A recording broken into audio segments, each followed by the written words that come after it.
Good morning, fellas, and welcome back to Me Plays Games, the show that's super effective against water, ghost, and dragon types. My name is Matt, and today, Elias, Dash, and I are back with another Pokemon speedrunning video. Today, we're heading to the Hoenn region to take a look at the techniques and route for the Pokemon Emerald World Record. What up, I'm Dash, aka Dirtbag, aka Josh on alternate Thursdays.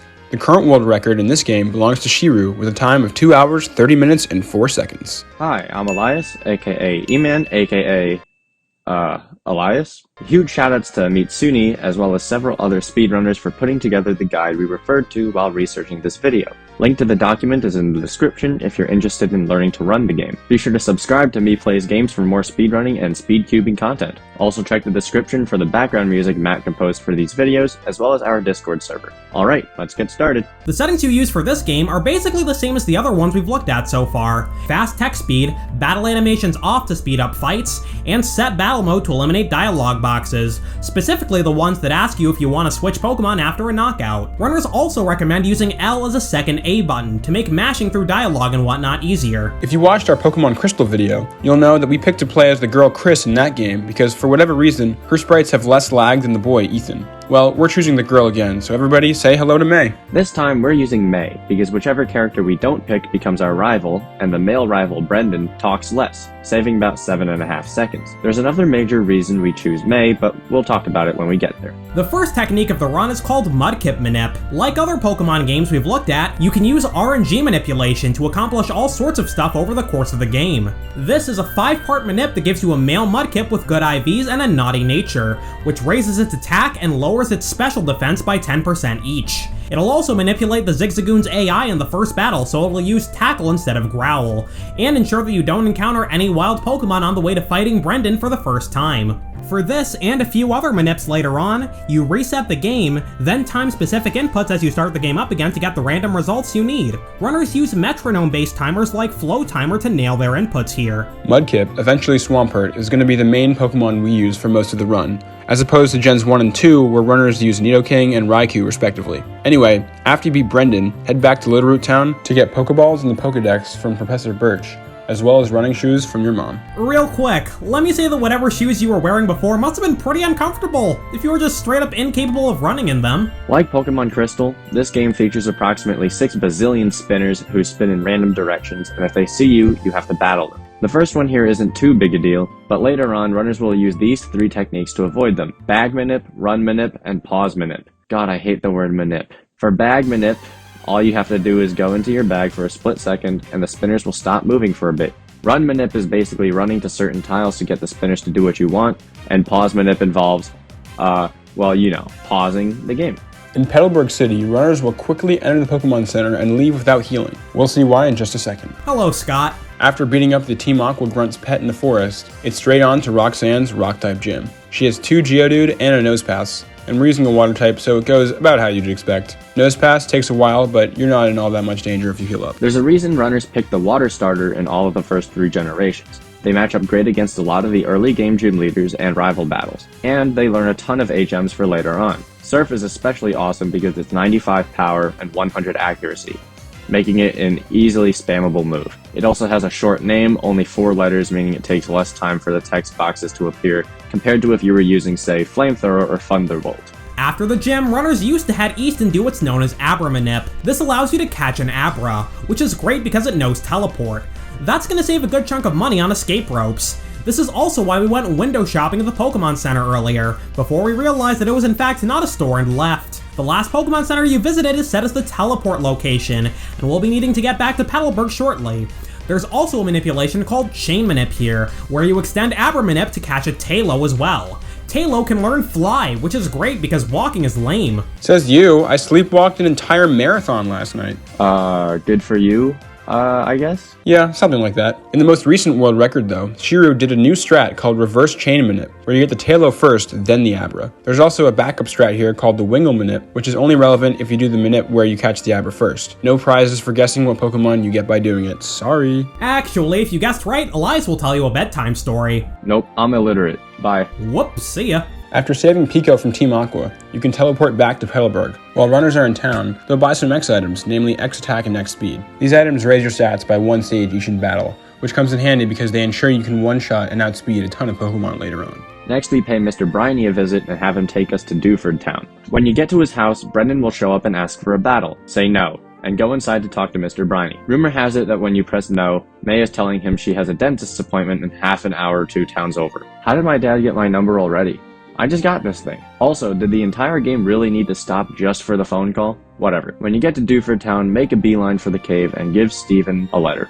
The letter is A. There's also a gym here, but we'll deal with that later. Raleigh's fighting gym is particularly difficult in the early game. Meditite has Focus Punch, which is 150 power, and Makuhita is a range to die with the optimal strat. If you miss it, you either die or lose a bunch of times. The fight is way easier if you do it later. Hop back on the boat and sail due some direction or other to Slateport City. There are hidden items like revives and rare candy scattered around the region, and you'll see runners go slightly out of their way to get some of them. While you're fighting the Aqua Grunts inside the museum, Mudkip will evolve into Marshtomp. This is great because he gains the ground type. The combination of water and ground is incredible because it's only weak to one type, grass, so not many Pokemon can do big damage to you. We also learn Mud Shot, which will also be used throughout most of the speedrun. For most of the game, your starter is going to be your only battle-ready Pokemon, so whenever a possible double battle comes up, Shiru will talk to the trainers individually and do 2 single battles instead. Next up is Rival 2, or as the Google Doc for this run's route calls him, Annoying Person Brendan. That's great. Rival 2? That's a weird way of pronouncing Rival Tuval. This fight is the other major reason that May is the optimal player character for this run. For whatever reason, if you pick Mudkip, the order the rival sends out their Pokemon depends on their gender. May sends out Wingull first, which can use Supersonic to confuse you and lower your attack with Growl, which would be awful, but Brendan sends out Slugma first. Slugma is better because it can't do much damage at all with Ember, and even though it can put you to sleep with Yawn, you won't take damage when you lose your turn like you would if you were confused. Runners will take this time to safely set up X items so they don't just die instantly to Grovyle, and then they can 2-shot the Wingull. That takes us to Mauville City, where you pick up the Mach Bike and Rock Smash HM. Unfortunately, you have to teach Rock Smash to Marshtomp since we don't have any other Pokemon that can learn it. Is it even worth talking about the Wally fight outside Watson's gym? It is not. Moving swiftly along. If this were any other game and we were skipping a gym to go straight to the electric one with the water starter, you'd think we'd lost our minds, but Marshtomp's ground type makes him immune to the electric moves, and also he learns super effective ground moves by level up. Awesome. After Watson, we have the first bike section of the run. The execution during this is incredibly precise, which makes this speedrun so unique among other Pokemon speedruns. Citation, the world record holder himself. Shoutouts to Shiru for reading our script and giving us feedback. Links to his run and YouTube channel can be found in the description. That is if I remember. If the links aren't there, let me know in the comments. It's good for the YouTube algorithm. So, are we gonna go do the fighting gym now? Nope. Head off to Fall Arbor Town and pick up this nugget in the crater, then sell it right away at the Pokemart. Runners will also buy more battle items, including X specials to raise their special attack, and guard specs to prevent them from being affected by stat-lowering moves. On the way to Meteor Falls, you can pick up a protein in the form of My Protein Protein Powder. This will give you extra effort values in your attack stat, which makes a few fights easier later on. The world record doesn't go for it, but you do have a better chance of one-shotting certain Pokemon. After watching Team Magma and Aqua squabble for a bit, head into Rusturf Tunnel to get the Strength HM from this guy, then teleport back to Mauville. Unfortunately, we have to teach Strength to Marshtomp as well because apparently Abra isn't muscular enough. To be fair, if I had psychic powers and I could move stuff with my mind, I wouldn't bother working out either. That's not entirely true, but okay. Fortunately, Strength isn't the worst move in the universe, so Shiru can use it pretty often during the run. 80 base power and Marshtomp has a good attack stat, so it'll come in handy against Pokemon that resist water moves. Next up is Mount Chimney, where we'll be paying our old pal Maxie a visit. Before the fight, there's a neat little strat. Runners will put Tailo at the front of their party, then send it out as a meat shield. That's because Maxie leads off with Mightyena, which has the ability Intimidate. We don't want Marshtomp's attack lowered, so Tailo takes one for the team instead. Bite does approximately 1,000 damage, and Tailo's funeral is next week. You sure? Didn't the game say Tailo fainted? Maybe. Anyway, now that Tailo has taken the Intimidate and you've set up a guard spec to protect against Sand Attack, you can send out Marshtomp to do Marshtomp things. In the previous record, Shiru used the Abra as a meat shield instead. Bite did 2,000 damage because it was super effective. Now that that's done, it's time to head for Flannery's gym. Yep, we're doing the 4th gym before the 2nd, but we're using a water ground type in a fire gym, so why not? Once again, this fight goes great. After that fight, we run into this dork again. He gives us a pair of goggles that we wind up using for all of 3 seconds. Then he realizes his gift is lame and leaves. Now runners will head next door and buy some herbs. Heal powder is basically a cheaper full heal, and energy powder and energy root are cheaper potions. When you give them to your Pokemon, it lowers their friendship, but that's alright. Hey man, if someone threw random herbs in my mouth with no explanation, I wouldn't want to be their friend either. You know what? That's fair. Remember how we said we'd be going into the desert? Yeah, literally the only reason to go there is because there's a rare candy hidden by this rock. Now we can throw those stupid goggles in the garbage. This is what I would say if you could throw away key items. Well, I guess I'll just set my backpack on fire once I become the champion. Time for a quick pit stop in Dewford to steamroll Brawley's gym battle. By the way, do you guys find it weird that they have a fighting type in the game? Like, by definition, you're fighting something whenever you do any moves. Well, what would you call it? Next question. What movie stars Pass, Will... I'll just take the physical challenge. Not gonna lie, I never realized you could just straight up skip the second gym in this game till I watched the speedrun. Next up is Petalburg to fight our dad. Actually, let's talk about something real quick. If you pick Brendan as your player character, Norman is his dad and Birch is May's dad. But then if you pick May, it's the other way around. Why is there just random multiverse nonsense in a Pokemon game of all places? Oh my gosh. Because I said so. Did not know you were in charge of Game Freak. Neat. The Norman fight can be pretty problematic, since Spinda can confuse you with Teeter Dance while you set up items to sweep his team. Luckily, in the world record, it just uses Facade twice, and the rest of the fight goes fine, although he does have to heal against Vigoroth. Hello, Steven.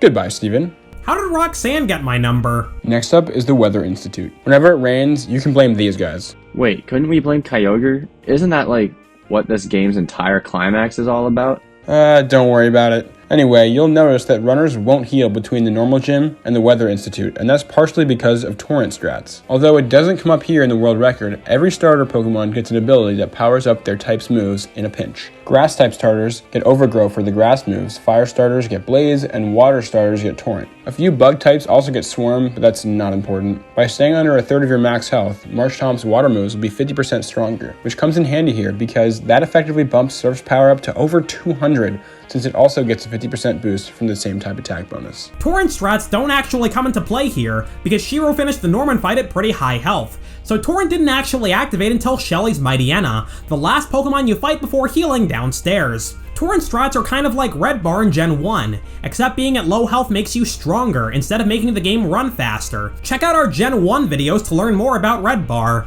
After clearing out the Weather Institute, you'll be given a cast form for your troubles. This little fella is actually going to get into a few fights, since there are double battles coming up. Hello again, Brendan. Beating rival Threevil gives you the HM for Fly, which we'll be teaching to whatever flying type we've got, either Tailo or Wingull. This fight is one reason you might want to pick up the protein though. Grovel has a 1 in 16 chance of surviving, and if you get the worst possible range, you die. It's a guaranteed kill with the optional protein though. Next up, Fortree City. Before we fight Winona in the Flying Gym, there's some business we need to take care of south of town. So what runners will do is pop into the Pokemon Center without healing, which sets it as the teleport location for later on. On the way, you'll run into Steven, who uses the Devon Scope to reveal a hidden Kecleon. Then you immediately run away. Hey, I'd run away too. I don't have any reason to knock out a funky little chameleon. Off to Mount Pyre, where Team Aqua is up to more shenanigans. On the way, runners will teach Cast Form Shockwave, an electric move that never misses that we got from beating Watson. While we're at it, let's also evolve Marshtomp into Swampert with some rare candies. Cool. Cast Form was also holding a Mystic Water, which runners will give to Swampert to power up its water moves. Make your way up to have a little talk with Archie, and then he leaves. And by talk, I mean ignore every single word that comes out of his mouth because we don't have time for that. Well, that's not very nice. Next stop is Winona's Gym. Do you guys also have way more trouble with this gym's puzzle than you'd like to admit, or is that just me? Depends on the phases of the moon for me. Anyway, there are a bunch of mandatory battles in this gym, and runners will actually let Swampert faint and have Cast Form take the wheel for a bit. Then revive Swampert to low health with a rare candy. Unfortunately, Swablu uses Perish Song, so Shiro needs to send out an Abra as a meat shield, otherwise Swampert will die in 3 turns. Oh well, he switches back to Swampert and sets up X attacks to take out her last 3 Pokemon. At the end of the fight, Swampert will start to learn Muddy Water. Don't teach it to him. You know, a while back I was thinking about how Muddy Water could theoretically do ground and water damage at the same time, kinda like Flying Press. That'd be a terrible idea though, cause fire and rock types would be 16 times weak to it. Fine by me. What has Mad Cargo done for me lately? Speak for yourself. My personal chef is a Mad Cargo. Is he any good? Nope. So, we're just not gonna talk about Colossal, huh? Alright. Anyway, next order of business is the Magma Hideout. Man, could you imagine working in a volcano? Yes, but I choose not to. At the end of the hideout, we see Maxie use the blue orb to try and take control of a red Pokemon. Now the idiot thinks it's our fault and wants to fight us. Alright then, one beatdown later and it's off to Slateport then Lily Cove for the Team Aqua hideout. Yeah, no shopping spree at the department store this time. There's an optional rival fight in Lily Cove, we'll just leave Brendan hanging. Now this is what I'm talking about. I take this over a job in a volcano any day. You're okay with teleporting all over the place? Are you kidding me? That's the ideal, man. Oh hey, it's Matt. Wow, I'm a pushover. Next up is Moss Deep City and their gym leaders Tape and Liza. His name is Tate, with a T. No, it's not.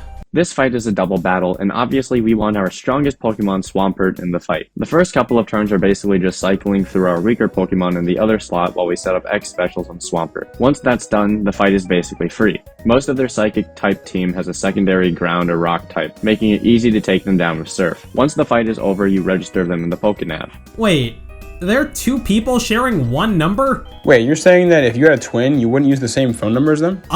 Yeah? That sounds awful. Next order of business is the Space Center. This time, it's Team Magma who's up to no good, so you team up with Steven to take down Maxie and Tabitha. Afterwards, you visit Steven at his house, and he gives you the Dive HM, which once again, we need to teach Swampert. It's essentially a water-type dig. Not a terrible move, but we won't be using it in battle for, reasons. Next stop is the Seafloor Cavern. After pushing some rocks around, you get to this room. Once the currents of water drop you off at the other end, quickly take out your bike and immediately get off of it to avoid audio lag, which is apparently a thing that can happen. Fun. Now push some more rocks around. Hello, Archie. Pump Swampert full of steroids and obliterate him. Steroids? He's just eating a balanced breakfast. Leave him alone. Would you look at that? Archie is just as stupid as Maxie. Welp, looks like these ding-dongs ruined weather forever and we need to put a stop to it. Off to Sootopolis we go. Meet up with Wallace in the Cave of Origin, and then follow him to Sky Pillar. Actually, real quick, while we're here, can we talk about how there's a character named Wallace and a different character named Wally in the same game, and they have the same hair color? No. But like, actually though. Alright, fine. Head up Sky Pillar and awaken Rayquaza. Everyone and their brother has made jokes about how Kyogre obviously has a massive advantage in this quote-unquote fight of the millennium, so we're not gonna bother with this one. Anyway, Rayquaza breathes on them and they both die. The end. Back to Sky Pillar to catch him. There's another manip here where runners will get a Rayquaza with good stats and make sure they can catch him at full health with a regular Pokeball. As you can probably imagine, this is going to be the Pokemon we beat the Elite Four with. No points if you guessed that. It's a freaking legendary and it's 25 levels higher than Swampert by this point. It also knows moves like Fly and Outrage as well as Extreme Speed, the strongest priority move in the game, which we will use for exactly one battle. Whoop-de-doo. Now the weather is cancelled, it's time for the Water Gym, which features an ice puzzle because, you know, why not? Let's fight Hoenn. As you might have guessed, we one-shot all his Pokemon. Wait, hold up. Did you say weather is canceled? My friend Bartholomew is a meteorologist, so I guess that means he's out of a job. Next, we teach Rayquaza Aerial Ace, the TM we got from beating Winona. It's a flying type move that never misses. Runners will also teach it Waterfall, because Swampert already knows 4 HMs. Since you can't delete HMs without going to the move deleter, this is the best Pokemon for Waterfall in this run. But hey, it's not too shabby of an attacking move, so it's all good. We'll be using it a few times in the Elite Four. Speaking of the Elite Four, every single Pokemon is a one-shot. Yeah, Rayquaza makes the end of the game way too easy. There's a couple Pokemon that can elongate the fights by spamming Protect, but in the long run, they really don't stand a chance. Before taking on the E4, Shiru deposits Swampert, Abra, Castform, and Tailo, since that'll save time later. The fewer Pokemon you beat the E4 with, the fewer the game inducts into the Hall of Fame, which saves time since the run ends when the screen fades to black after the Hall of Fame sequence. And that'll do it for this video. Be sure to subscribe to Me Plays Games for more videos like this, and leave a comment letting us know what games you'd like us to talk about next. Comments are good for the YouTube algorithm. Alright, good night fellas, sleep well. Steroids? He just has a better gaming chair. Leave him alone.